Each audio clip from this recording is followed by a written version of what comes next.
लहसुन ने रुलाया।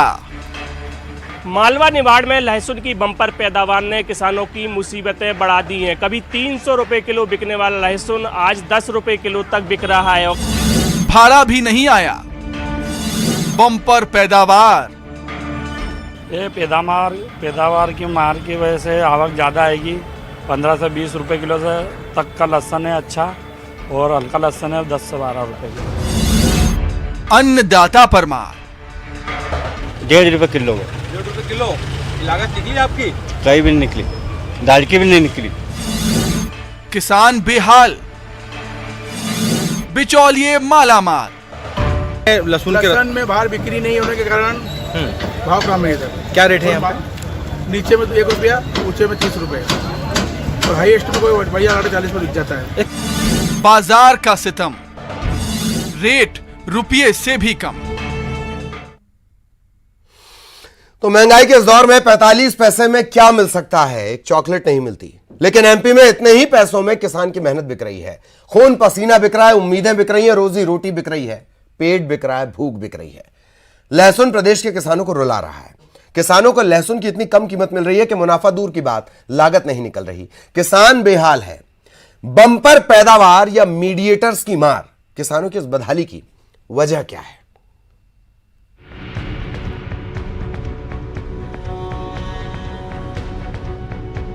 लहसुन की कीमतों ने किसानों को रुला दिया है। लहसुन के सबसे बड़े उत्पादक रतलाम, मंदसौर, नीमच, इंदौर की मंडियों में थोक में लहसुन 45 पैसे से 1 रुपए प्रति किलो खरीदा जा रहा है। किसानों के लिए खेती की लागत निकालना तो दूर, मंडी तक लहसुन ले जाने का भाड़ा तक निकालना मुश्किल हो रहा है। लहसुन का रेट कम होने के पीछे बम्पर पैदावार बताई जा रही है, जिसके साथ ही खराब मौसम में कई इलाकों में लहसुन की फसल बिगड़ भी गई, जिससे लहसुन के रेट नहीं मिल रहे हैं। किसान लहसुन की कम कीमत से बेहाल हैं। गुस्साए किसानों ने मंडी में लहसुन लाना ही बंद कर दिया। मंडियों में लहसुन की सप्लाई कम कर दी गई है। एक नजर आंकड़ों पर डालते हैं। लहसुन की आवक 5 अगस्त 61,591 क्विंटल, 6 अगस्त 44,131 क्विंटल, 8 अगस्त 23,937 क्विंटल, 9 अगस्त 1,147 क्विंटल और 10 अगस्त 9,916 क्विंटल। ये आंकड़े बता रहे हैं कि लहसुन की आवक कम हो रही है। इसकी एक बड़ी वजह रेट का गिरना भी है। लहसुन के अधिकतम और न्यूनतम रेट में काफी अंतर है, जिससे किसान काफी गुस्से में है। लहसुन के कम रेट की वजह क्या सिर्फ बम्पर पैदावार है? यह भी बड़ा सवाल।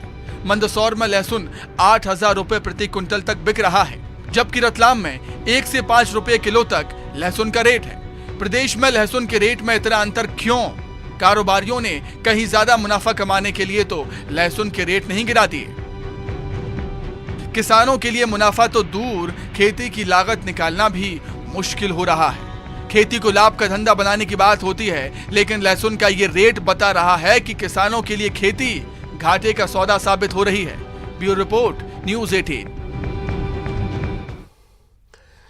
और इंदौर में लहसुन किसानों को कैसे रुला रहा है, इसका जायजा न्यूज़ 18 ने लिया। मालवा निमाड़ में लहसुन की बम्पर पैदावार ने किसानों की मुसीबतें बढ़ा दी हैं। कभी 300 रुपए किलो बिकने वाला लहसुन आज 10 रुपए किलो तक बिक रहा है। अगर थोक मंडी की बात की जाए, थोक मंडी में ये 5 रुपए किलो तक बिक रहा है। इंदौर की ये मालवा मिल मंडी है, जहां पर फुटकर में जो लहसुन है वो 10 से 12 रुपए किलो बिक रहा है। इतना सस्ता है कि लोग खरीद भी रहे हैं, लेकिन वो कितना खरीदेंगे, क्योंकि आवक बहुत ज़्यादा है। जी बताइए, बड़ा सस्ता हो गया लहसुन? ये पैदावार की मार की वजह से आवक ज़्यादा आएगी। 15 से 20 रुपए किलो से तक का लहसुन है अच्छा, और हल्का लहसुन है 10 से 12 रुपए किलो। तो इतना सस्ता कैसे हो गया? पैदावार आवक की वजह से, ज़्यादा आवक के होने की वजह से इसलिए सस्ता हो गया। तो देखिए, आवक ज़्यादा है और जो बिक्री है वो बहुत कम है, बाजार में डिमांड कम है। वही वजह है कि लहसुन की कीमतें लगातार गिर रही हैं, जिससे किसान परेशान हैं। कैमरा डगलस के साथ अरुण त्रिवेदी, न्यूज़ 18 इंदौर। रतलाम में भी लहसुन 1 से लेकर 5 रुपए किलो बिक रहा है। किसानों की लागत भी नहीं निकल पा रही। किलो का। 1.5 रुपये किलो। लागत निकली आपकी? कहीं भी नहीं निकली, दाल की भी नहीं निकली। सर ये बताओ कि जैसे कितने किसान हैं जिनके जो से परेशान हैं, जिनको दाम नहीं मिल रहे हैं, और कितना दाम होना चाहिए लहसुन का? कितने रुपए मिल रहा था आपको आज? आज कहीं भी 2000 तो मिलना था। तो क्या रेट जा रहे हैं लहसुन के? लहसुन में बाहर बिक्री नहीं होने के कारण भाव कम है इधर। क्या रेट है और यहाँ पे? नीचे में तो 1 रुपया, ऊंचे में 30 रुपए, और हाईएस्ट में कोई बढ़िया आटा 40 में बिक जाता है। ये क्या वजह क्या है? क्यों रेट वजह है क्या, माल ज्यादा है और भाव कम है, बिक्री नहीं है। और रतलाम से सहयोगी सुधीर इस वक्त हमारे साथ जुड़े हुए हैं। सीधा सुधीर के पास आपको लिए चलेंगे। सुधीर, 1 रुपए से 5 रुपए, यही वो इलाके हैं जहां इसे सफेद सोना भी कहा जाता है। ये पहली बार हो रहा होगा, ये बार बार होता है, माफ कीजिएगा, ये बार बार होता है कि सोना रुला रहा है। और ये सिर्फ लहसुन के साथ नहीं है, जब भी बम्पर पैदावार होती है रेट अचानक गिर जाते हैं। घनघोर आश्चर्य। सुधीर,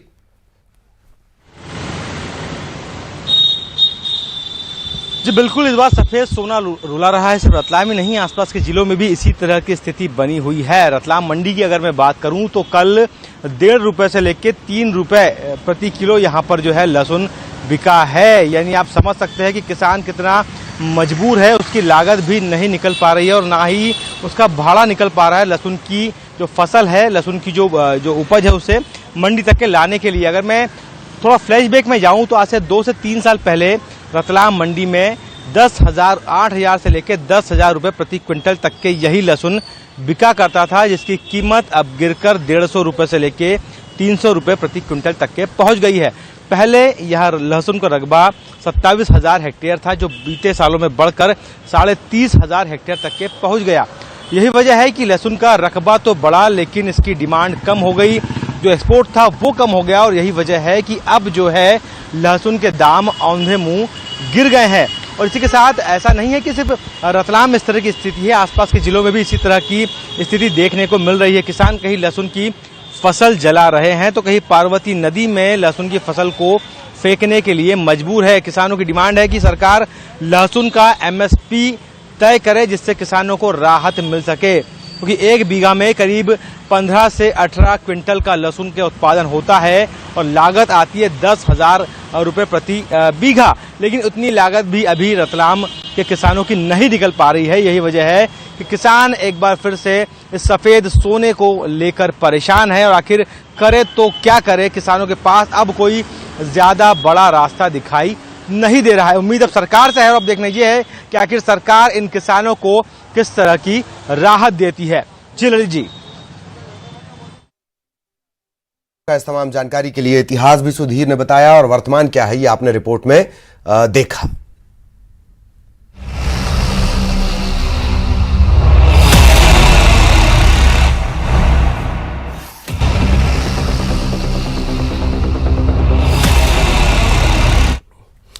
तो शहर शहर आवारा कुत्तों की दहशत लोगों के दिलों में घर करती जा रही है। आए दिन आवारा कुत्तों के हमले बढ़ रहे हैं। सबसे ज्यादा शिकार बनते हैं मासूम बच्चे।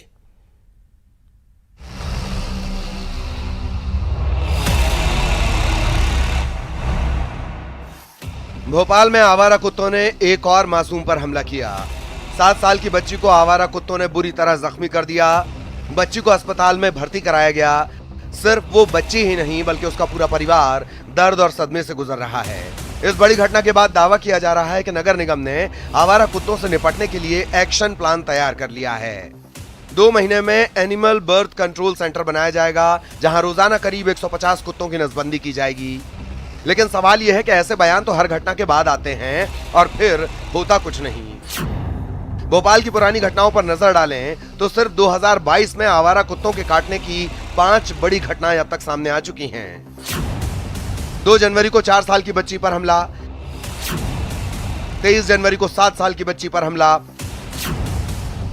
27 फरवरी को 6 साल की बच्ची पर अटैक, 15 जून को 7 साल के बच्चे की कुत्तों ने जान ले ली।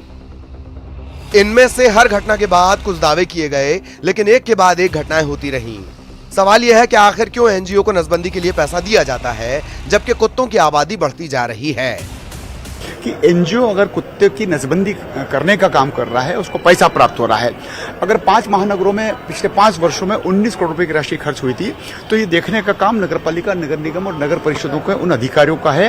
वो आइडेंटिफाई करे कितनों की नसबंदी हो रही है, कितनों की नसबंदी नहीं हो रही है, एनजीओ को जो भुगतान हो रहा है उसमें सत्य प्रमाणिकता की जाए। जहाँ जहाँ पर मैंने केसेस आते हैं उधर की परिस्थिति, कल भी मैंने उधर केस ऐसा था कि उनके मतलब पास में ही था, तो अलग अलग परिस्थितियों में हो जाता है। हम लोग उस कारण को समझते हुए जहाँ पर जिस प्रकार एक्शन लेना चाहिए वैसा हम एक्शन ले रहे हैं। ये हाल सिर्फ भोपाल का नहीं बल्कि शहर शहर ऐसे हालात हैं। इंदौर को देश का सबसे साफ शहर का तमगा हासिल है। यहाँ के नगर निगम को काफी एक्टिव माना जाता है, लेकिन शहर में आवारा कुत्तों का आतंक डराता है। आंकड़ों के मुताबिक 2022 में अब तक कुत्तों के अटैक के करीब 23,827 मामले सामने आए हैं। कुत्तों के अटैक 2 साल में 30% से ज्यादा बढ़ चुके हैं। कुत्तों की नसबंदी पर हर साल 24 लाख का पेमेंट किया जा रहा है। 5 सालों में कुत्तों की नसबंदी पर करोड़ों का खर्च हो चुका है, लेकिन इसके बावजूद कुत्तों का आतंक बढ़ा है। इधर जबलपुर में भी कुत्तों का आतंक कम नहीं। अस्पतालों में डॉग बाइट के मरीजों का आना बदस्तूर जारी है। देखिए, निश्चित तौर पे संख्या उनकी बढ़ रही है, और जो बीच में मेरी जानकारी में था कि नगर निगम ने भी एक अभियान शुरू किया है, और उस अभियान में वो उनके जो कहना चाहिए नसबंदी कुत्तों की कर रहे थे नगर निगम के माध्यम से, और मुझे लगता है वही सबसे अच्छा उपाय है। दावा किया जाता है कि एनिमल बर्थ कंट्रोल प्लान चलाया जा रहा है, लेकिन सवाल है कि नसबंदी के बावजूद क्यों बढ़ रही है कुत्तों की आबादी। क्या आवारा कुत्तों की नसबंदी का अभियान फेल साबित हो रहा है? कुत्तों की बढ़ती आबादी के पीछे एनजीओ की लापरवाही या निगम की अनदेखी है?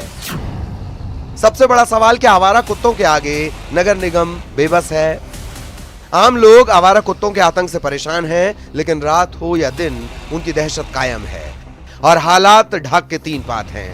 Bureau report, news 18। तो इंसानों के सबसे अच्छे दोस्त को गुस्सा आया क्यों? दरअसल कुत्तों और इंसानों के बीच बढ़ती दूरी। डॉग जन्म के 3 से 4 महीने तक अकेले रहते हैं, फिर जब वो बाहरी दुनिया में आते हैं तो अचानक से डर जाते हैं और अपने बचाव में हमला करते हैं। डॉग्स में असुरक्षा की भावना आती है। अनजान शख्स को देखकर कुत्ते भौंकते हैं और डरकर कई बार काट भी लेते हैं। बहुमंजिला इमारतें, बहुमंजिला इमारतों से डॉग्स आक्रामक बनते हैं, उनके साथ हिंसा की जाती है। इंसानों का यह व्यवहार उन्हें आक्रामक बना देता है और धीरे धीरे वो इंसानों को अपना दुश्मन समझने लगते हैं। झुंड में होने पर भी वो हमला कर देते हैं। खाने और रहने की दिक्कत एक और बड़ी वजह, खाने और रहने की दिक्कत। इंसानी बस्तियों से उन्हें दूर किया जाता है। टेरिटरी को लेकर कुत्तों में भी प्रतिस्पर्धा होती है, कंपटीशन होता है, आपस में उन्हें लड़ाई करनी पड़ती है। अब इन सब के बीच जरा रिकॉर्ड देख लीजिए, सड़क पर कितने श्वान। रिकॉर्ड क्या कहते हैं? देश में 6 करोड़ से ज्यादा स्ट्रे डॉग्स हैं। सरकारी आंकड़ों में संख्या और कम है। सरकारी आंकड़ों के मुताबिक 1.5 करोड़ के करीब स्ट्रे डॉग्स, इन्हें आप स्ट्रीट डॉग्स भी बोलते हैं।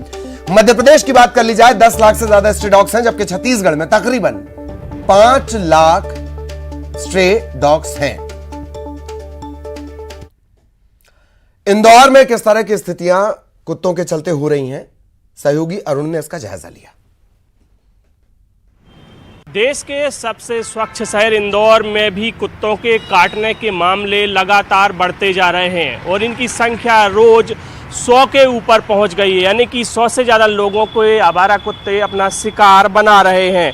जो यहाँ का लाल अस्पताल है, जहाँ कुत्तों के रेबीज के इंजेक्शन लगाए जाते हैं, वहाँ पर मरीजों की जो संख्या है वो लगातार बढ़ती जा रही है। और अगर बात की जाए पिछले 6 महीने की, तो 6 से 7 महीने में करीब 24,000 कुत्तों के काटने के मामले सामने आ चुके हैं। कुत्तों की नसबंदी को लेकर तमाम दावे किए जाते हैं कि यहाँ पर एनजीओ हैं वो लगातार उनकी नसबंदी कर रहे हैं, जैसे उनकी संख्या ना बढ़े, लेकिन लगातार कुत्तों की संख्या भी बढ़ रही है और कुत्तों के काटने के मामले भी लगातार बढ़ते जा रहे हैं। बताया जा रहा है कि शहर में करीब 1 लाख से ज़्यादा आवारा कुत्ते हैं जो लोगों को अपना शिकार बना रहे हैं। दिन में ये हो या रात हो, रात में तो महिलाओं और बच्चों को निकलना तक मुश्किल हो जाता है। तो आप समझ सकते हैं कि इंदौर शहर में भी कुत्तों को लेकर एक बड़ी समस्या है, जिस पर तमाम सवाल भी नगर निगम में उठते रहते हैं, लेकिन इसके बावजूद इसका कोई हल अभी तक नहीं निकला है, क्योंकि जो नसबंदी हो रही है बावजूद इसके कुत्तों की संख्या बढ़ती जा रही है। कैमरामैन डगलस के साथ अरुण त्रिवेदी, न्यूज़ 18 इंदौर। सहयोगी वासु हमारे साथ भोपाल से जुड़े हुए हैं। वासु के पास हम आपको लिए चलेंगे। वासु, एक इस तरह की घटना आना, उसके बाद इंसान के सबसे अच्छे दोस्त को ब्लेम कर देना और उसके बाद फिर तमाम चीजों का ठंडे बस्ते में चले जाना। हकीकत यह है कि ABC एनिमल बर्थ कंट्रोल के नाम पर करोड़ों के वारे न्यारे हो रहे हैं। वासु, निश्चित तौर पर ललित, देखिए जिस तरीके से बीते सालों में स्ट्रीट डॉग्स के हमलों के, स्ट्रीट डॉग के बाइट्स की जो घटनाएं बढ़ी हों, विशेष तौर पर यह देखने में आया है कि छोटे बच्चों को कुत्ते निशाना बना रहे हैं। अगर इसी साल की बात करें तो एक बच्चे की मौत भी राजधानी भोपाल में कुत्तों के हमले के चलते हो गई। नगर निगम लगातार दावे करता है कि बेहतर इंतजाम किए जा रहे हैं, कुत्तों की धरपकड़ की जा रही है, उन्हें इंसानी बस्तियों से दूर पहुंचाया जा रहा है। एनिमल बर्थ कंट्रोल सेंटर्स के नाम पर जो स्टेरिलाइजेशन यानी कि नसबंदी का काम जो चल रहा है वो और तेजी से चलाया जाएगा और गति उसकी बढ़ाई जाएगी। तमाम दावे किए गए, लेकिन इसके बावजूद अब तक कुछ राहत भरी जो आंकड़े हैं वो सामने नहीं आए। लगातार डॉग बाइट्स के मामलों में बढ़ोतरी हुई है। हमने देखा कि परसों के दिन भी एक बच्ची को राजधानी भोपाल में कुत्ते के हमले में वो बुरी तरह से घायल हो गई। इसके बाद भी जब हमने नगर निगम कमिश्नर से बातचीत करने की कोशिश की तो उनका वही आश्वासन था कि आने वाले 2 महीने में भोपाल में 2 नए ABC सेंटर्स जो है वो तैयार हो जाएंगे। अभी रोजाना भोपाल में 40 कुत्तों की नसबंदी की जा रही है, जिसके बाद ये संख्या बढ़कर 150 तक पहुंच जाएगी और फिर कुछ हद तक इन मामलों में राहत मिलेगी। लेकिन अगर आप भोपाल की सड़कों का सूरत हाल देखेंगे तो यहां पर आपको जगह जगह कुत्तों के झुंड नजर आएंगे। ये कुत्ते बच्चों को तो टारगेट बनाते ही हैं, इसके साथ ही ये यातायात के लिए बड़ा खतरा बनते जा रहे हैं ललित, क्योंकि अक्सर देखा जाता है कि वाहनों पर झपट्टा ये मार देते हैं, वाहनों पर डॉग्स जो है वो लपकते हैं और इसके चलते जो चालक है वो उसका जो बैलेंस है वो बिगड़ जाता है और कहीं ना कहीं सड़क हादसों का भी इसके चलते एक स्थिति बनती हुई, निर्मित होती हुई नजर आती है। बहरहाल देखना होगा कि जो निगम प्रशासन के दावे हैं वो कब तक जमीनी स्तर पर प्रभावी रूप से दिखेंगे। और अब तो जो सत्ता पक्ष के विधायक है यशपाल सिसोदिया, उन्होंने भी अधिकारियों के रवैये पे, NGOs के रवैये पर सवाल खड़े कर दिए हैं। बिल्कुल बिल्कुल, बहुत बहुत शुक्रिया वासु इस तमाम जानकारी के लिए। सहयोगी वासु विस्तार से जानकारी दे रहे थे और इसी के साथ इस खास प्रस्तुति में इतना ही। खबरें जारी हैं।